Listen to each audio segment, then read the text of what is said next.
No estaba grabando. Bueno, ahí. Ya había dado clic, no había. Listo. Entonces, la entrada que hace Nicodemo es reconociendo que ha sido un enviado de Dios para enseñarnos. Pero él mismo dice, las señales milagrosas que hace son la prueba de que Dios está contigo. Que Dios está contigo, no que usted es Dios. ¿Cierto? Como Jesús conoce el corazón de él, de una vez entra a corcharlo o a decirle, si usted vino aquí, usted necesita saber es esto, ¿cierto? Si no has nacido de nuevo, no vas a poder ver el reino de Dios. O sea, lo que usted sabe, todo lo que usted conoce, eso no le sirve para nada. Porque cuando estamos hablando de nacer de nuevo, es lo que significa. O sea, todo lo que usted tiene, déjelo a un lado y empiece otra vez de cero. Y le está diciendo esto a un maestro de la ley, ¿cierto?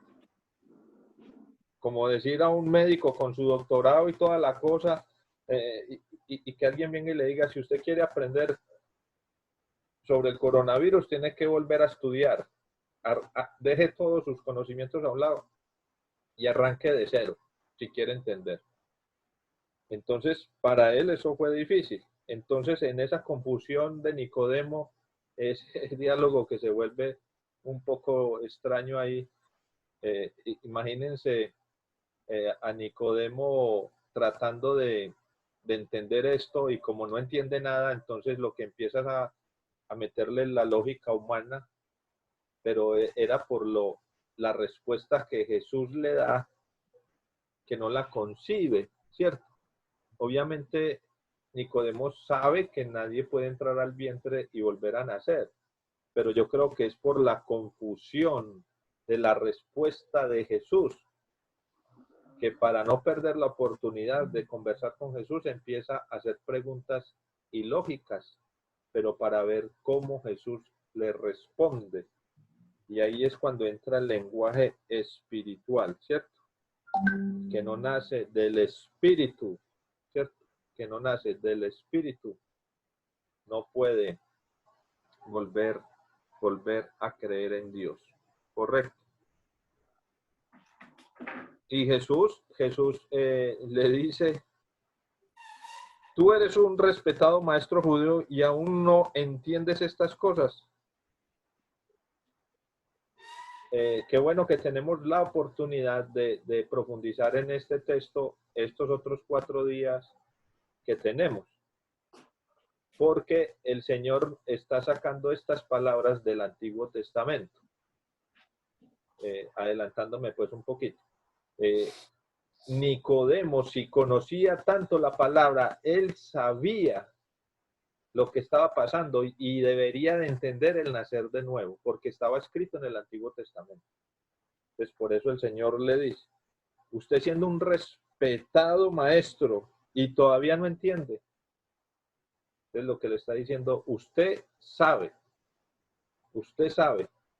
¿por qué no quiere entender? Bueno, algo que nos deja el texto es que el diálogo lo termina Jesús y nos deja a la expectativa si Nicodemo entendió o no entendió. ¿Cierto? O bueno, o más bien, yo no diría Jesús, sino más bien Juan, quien está escribiendo las palabras de lo que sucedió. Juan no nos cuenta qué pasó con Nicodemo. Otra vez a lo mismo, porque la intención de Juan es mostrarnos a Jesús, no mostrarnos a Nicodemo.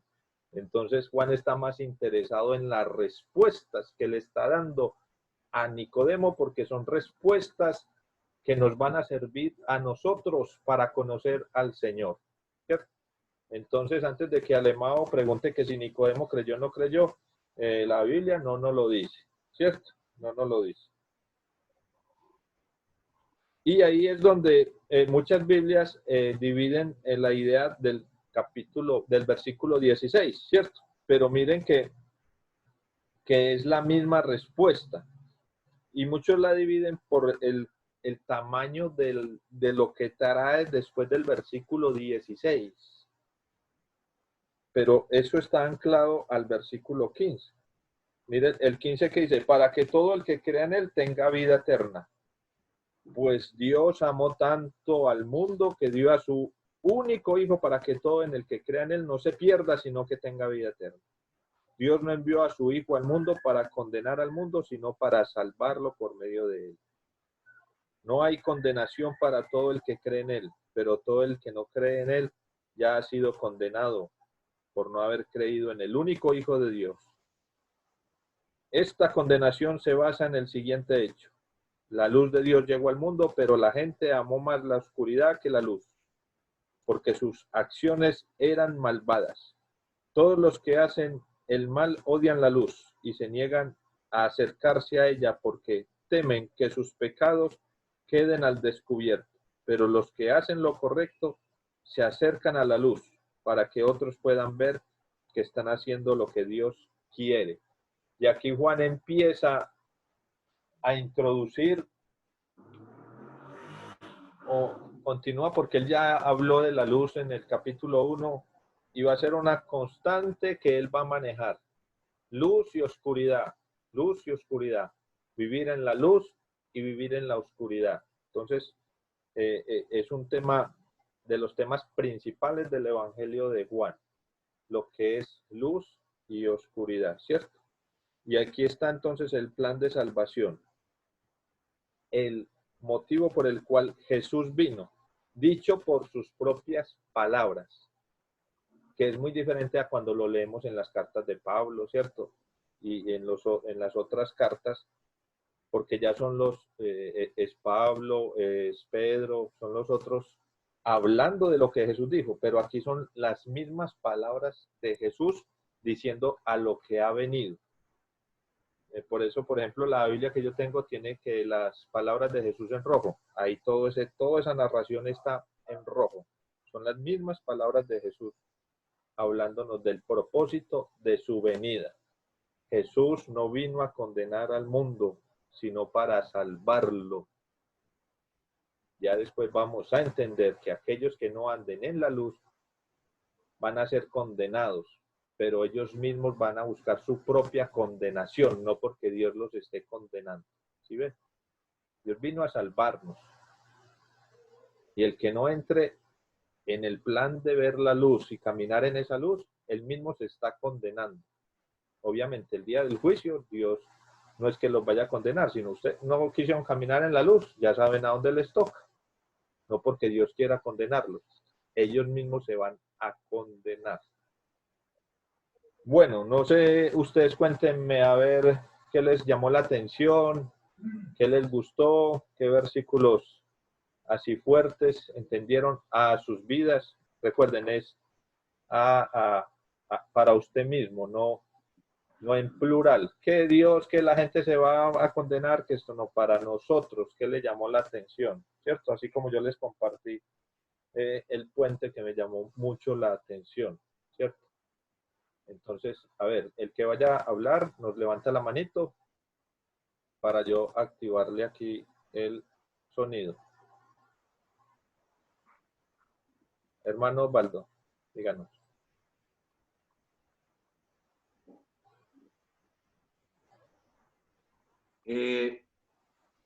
No me llamó mucho la atención la parte que usted nos enseñó, que es como el puente, ¿no? Que son los dos primeros versículos, el versículo 23, 24 y 25, los tres primeros versículos que están del capítulo 2.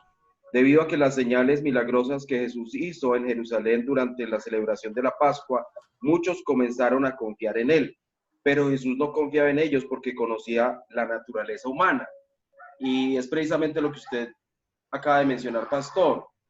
La gente estaba siguiendo al Señor Jesucristo era por los milagros, no buscándolo como Salvador.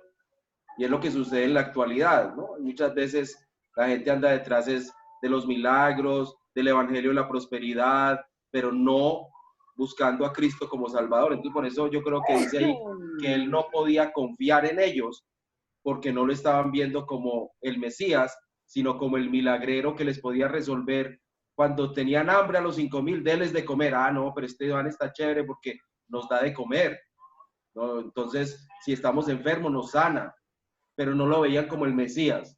Entonces, esa parte me llamó mucho la atención porque en la actualidad sigue siendo muy real. Gracias, pastor. Gracias, mi hermano, por compartir. Muy bien.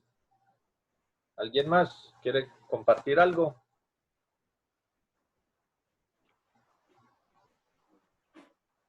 Si nacieron de nuevo todos ya. A ver, Alemão.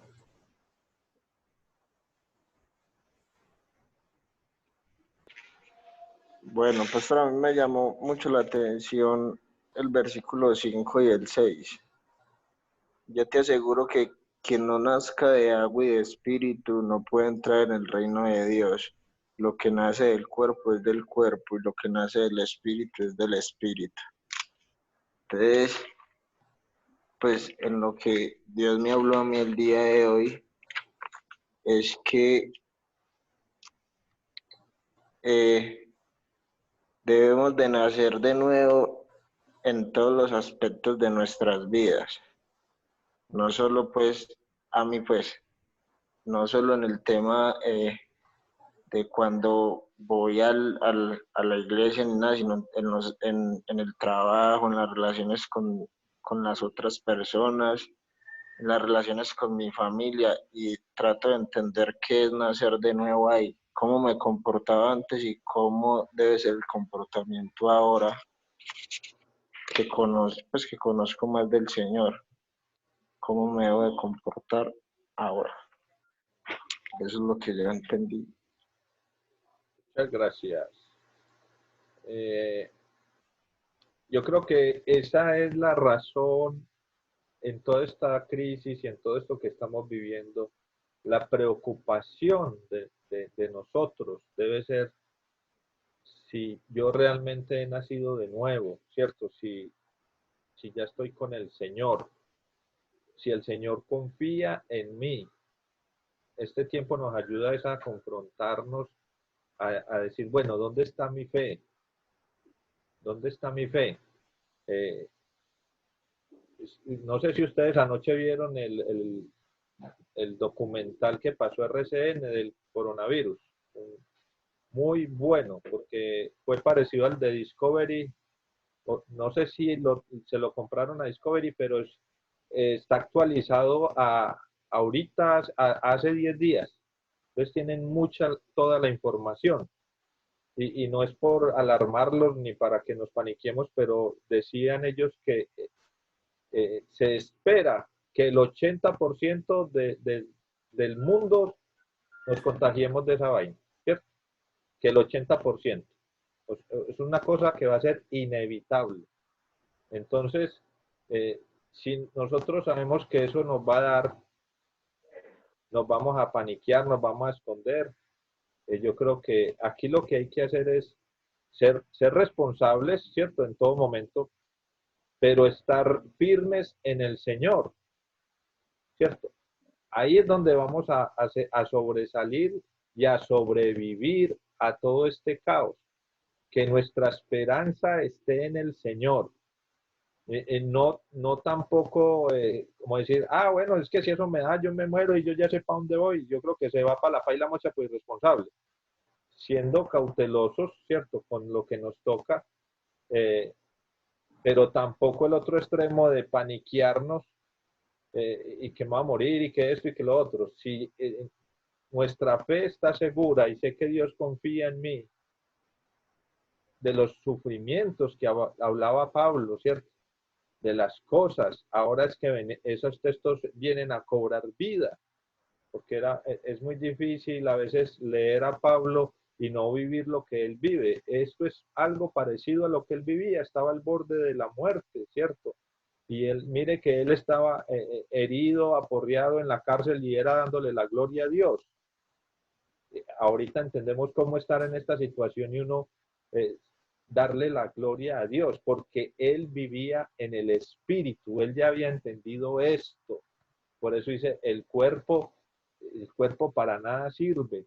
Entonces la preocupación nuestra y hacia nuestros familiares y todo eso es que conozcan del Señor y que confíen en Él, porque de este virus, imagínense, solo se va a salvar el 20%, y yo creo que ese 20% son los que viven por allá en las fincas, yo no sé en dónde encuevados, que eso no les va a llegar. Entonces, ¿qué vamos a hacer? ¿Qué vamos a hacer? ¿Dónde está nuestra confianza? ¿Qué esperamos del Señor? Y no es esperar que el Señor haga un milagro si nos da y nos sane. No, ¿cierto? Ese es, si hemos nacido del Espíritu, al Espíritu hemos de ir y no pensar tanto en la carne, ¿cierto? En la carne. Yo creo que todo esto que está pasando le está probando la fe a los cristianos. Le está probando, nos está probando la fe, nos está probando la fe. Y que el Señor nos ayude y como decía yo en el foro, que nos ayude a llevar un evangelio sano, porque muchos están aprovechando este evangelio para causarle terror a la gente. Y vuelvo y les digo, aquellos que se convierten al Señor por temor, eso es conveniencia, eso no trae salvación. Ay, no, sí, venga, ahora sí leamos la Biblia, ay, ahora sí venga esto. Eso no sirve. Mire, el Señor conoce el corazón. Inclusive si la intención es para que el Señor me salve por si me mata esto, eso es una intención que no es correcta de ir a buscar al Señor, ¿cierto? Entonces tenemos que ser sabios al enseñarle a otros el plan de salvación sin meterles terrorismo y que se van a condenar, ¿cierto? A ver, hermano Osvaldo. Pastor, pero entonces surge una pregunta. Yo estoy de acuerdo con usted. Me parece que, inclusive recuerdo cuando era niño, había iglesias que presentaban unas películas terroríficas sobre el infierno y terminaban de presentar las películas y eso todo el que era inconverso esa noche se convertía. Esa noche se entregaba al Señor y que porque no querían irse para el infierno. Si quieres decir. Pero entonces surge la pregunta, yo estoy de acuerdo, esto no es por miedo, esto es por amor. Entendemos que es por amor cuando entendemos el sacrificio de Jesucristo en el Calvario. Pero una persona que llegue a Cristo de esa forma y en el proceso llegue a tener una conversión verdadera, yo creo que entonces es valedero. No sé usted qué opina. O sea, se convierte por miedo, conoce al Señor por miedo, digamos en una situación como la que estamos viviendo, pero en el proceso entiende cuál es la razón del evangelio, que es entender que Cristo nos amó primero y nos salvó. Entonces, puede ser que la puerta de entrada sea el miedo, pero en el proceso se convierte realmente al Señor. No sé usted qué opina. Sí, yo estoy de acuerdo. Lo que apunto yo es de que cuando los evangelicemos o les hablemos a ellos, que nuestro énfasis no sea el terror, ¿cierto? El pánico. Hablarles de la vida eterna y de esto. Y es verdad, ese miedo y ese temor en estos momentos puede ser un trampolín para que ellos conozcan. Y después de que el asunto se calme, ahí es donde los frutos nos van a mostrar si realmente tuvieron un encuentro con el Señor o era por medio de solo el momento del pánico. Pero obviamente esto nos va a servir de trampolín. Lo que yo aconsejo es que no enseñemos tanto la muerte, ¿cierto? Veas que usted se va a morir, si esto lo coge, usted para dónde se va a ir, póngase las pilas. Mostrar al Dios de amor, al Dios que es un juez también. Entonces, ahí la tarea es un poquito más difícil, pero que claro que el miedo, y yo creo que en aquellos tiempos donde se hablaba de esa forma, muchos llegaron a conocer al Señor y hoy están con el Señor a partir de ese miedo. Entonces la tarea ahí es esa, cómo hacer para llevarles el evangelio, pero sin meterles tanto terror, ¿cierto? Que es como la parte que, el equilibrio que las iglesias de sana doctrina queremos como tener.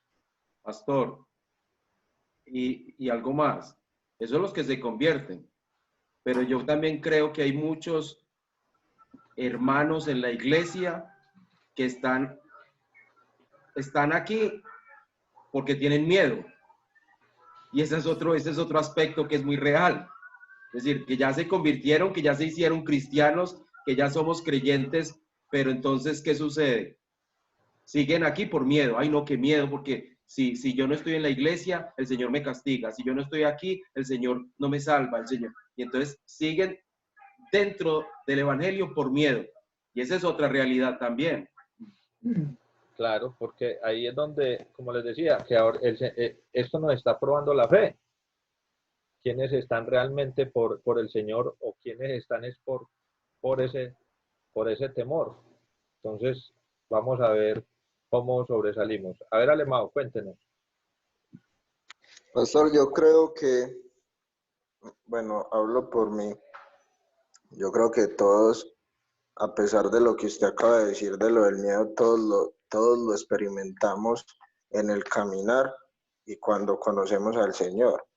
Y eso es algo, ese miedo que usted dice, es algo también necesario a la hora de demostrar el Evangelio y demostrarle a las personas que sí es verdad, debemos demostrar el Dios de amor, el Dios de compasión y todo, pero también el Dios de que si no caminamos con Él, tenemos que mostrar también qué es lo que pasa y qué les espera si no se camina con Él. Yo también estoy de acuerdo con usted que no puede ser solo por temor, pero el temor también nos lleva a como seres humanos a reconocer la verdad y a saber cuál es el camino que debemos de llevar, ¿cierto? Porque si sabemos que vamos por un mal camino y viene otra persona y nos muestra el camino de la verdad, ya vamos a tener temor a volver a ese camino que estábamos andando antes.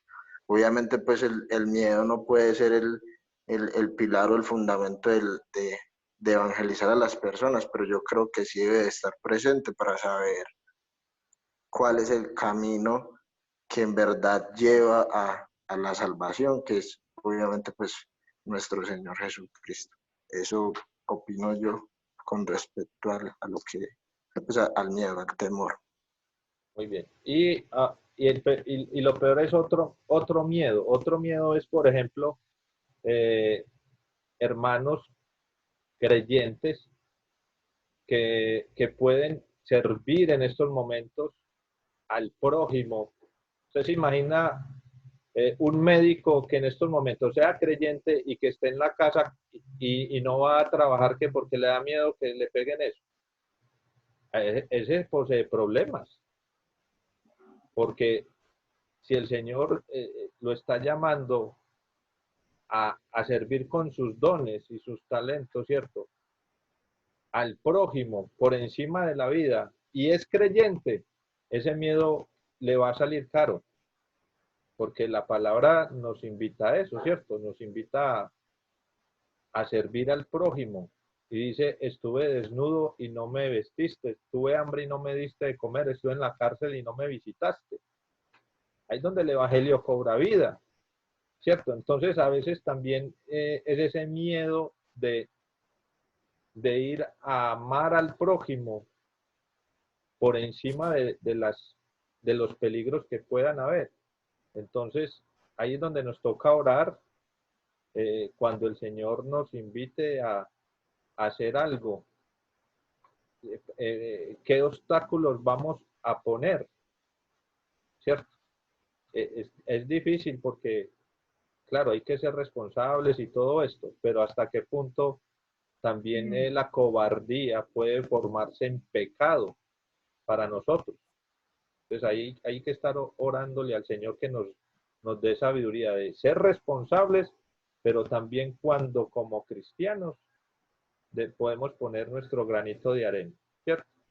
Entonces, imagínense, yo que tengo permiso para salir y un hermano me dice que le ayude a buscar una droga porque es mayor de 70 años y yo decirle, no, yo no puedo ir por allá porque donde me peguen eso me muero.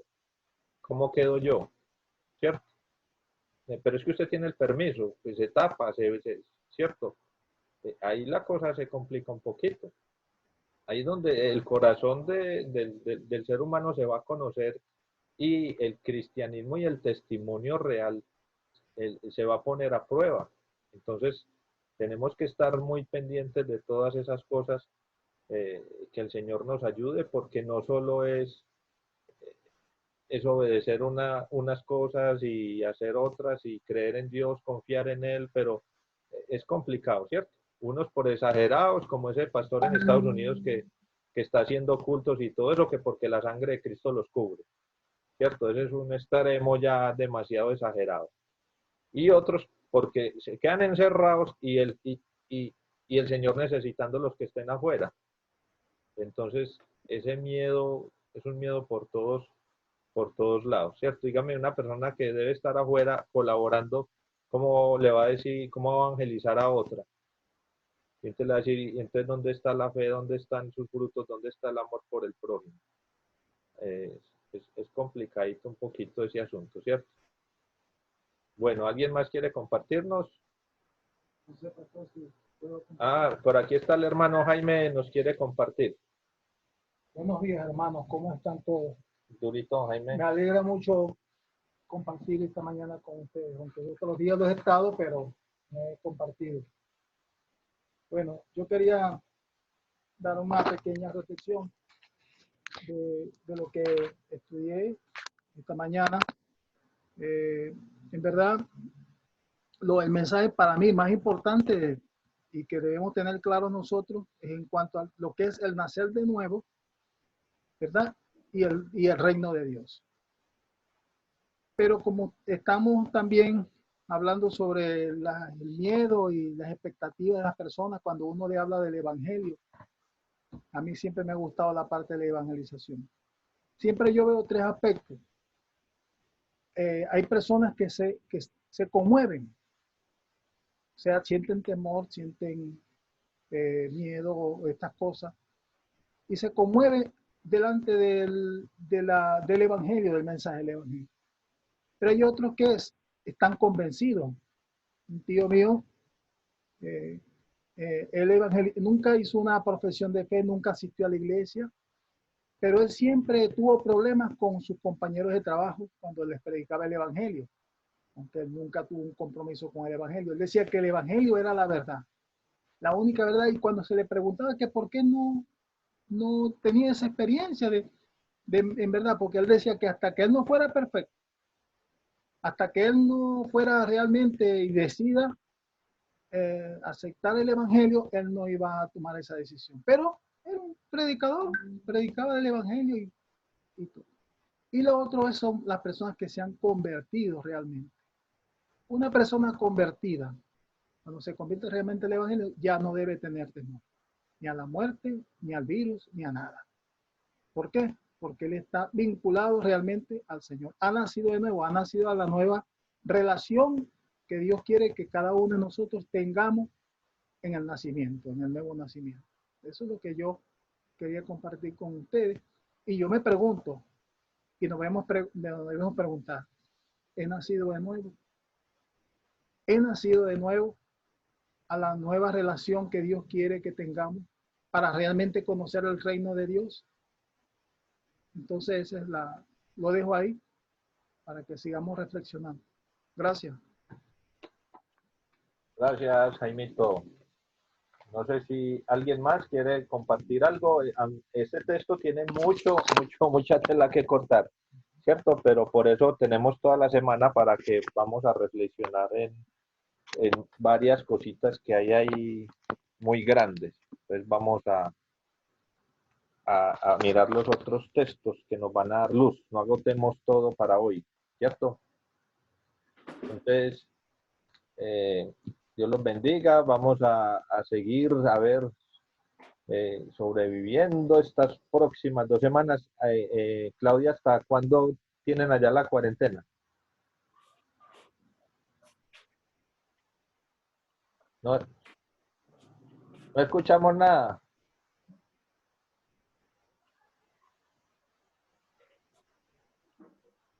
Cuadre el sonido.